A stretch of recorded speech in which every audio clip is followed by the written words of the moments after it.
So check out our last cooking sketch. We had 4 videos. We were doing a Italian ragu in the style of Clemenza in The Godfather. One of the things I did say in that video is that whilst the sauce that you saw in that video with the tomato and the red wine looks like a Bolognese sauce like we would get in this country if we went into a restaurant, if we went into a supermarket, bought some Bolognese sauce, that's exactly how it looked. And I said, actually, it looks nothing like a proper Bolognese sauce. So today we will do a proper Bolognese sauce. We have consulted Elizabeth David. Hey babes. For those of you on the Penguin edition, we are on page 272. And here are our ingredients. So, On it. quick whiz round. We have half a pound of minced beef. We have in here about 400 grams of ham chopped that we've rendered down. It started off looking like this. You can get this if you're in Leicester. Go to the Polish stall on Charles Street, just opposite the Haymarket entrance. You get all the best meat products from there. Yeah. We have chicken livers.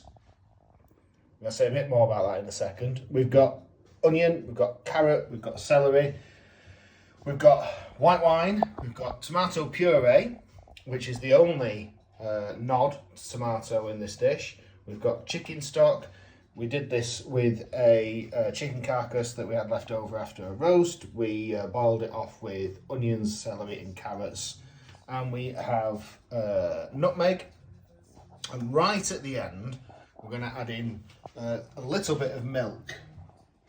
Quick note, why are we going to add milk? Remember, this is Bolognese, it's a northern Italian dish, it's dairy country. So I've actually, just down on here, I've actually fried this off in olive oil. But I shouldn't really, I should have done it in butter. That would be more genuine. Yeah. And the milk over here will balance out the flavour of the chicken liver. And again, that will be totally normal in northern Italy to be using that. So just before we finish here, what we're going to do is we're going to get on. What time are we on, Becky? We've got ages yet. It's 2 minutes, 25 seconds. Oh, okay. We're Quickly, looking yeah. perfect. So what we're going to do is we're going to get the onion, the celery and the carrot on. And it's just worth noting at this stage, just a comparison between what we would think in a Bolognese. No tomato, no pork mince. We've got the ham, obviously. No garlic, even. So what we're going to do is we're going to sweat this down. Yeah. We're going to add the beef. And when we come back, that'll be frying off. And then we will do the next bit of our cooking sketch from there. First, babes. Cheers.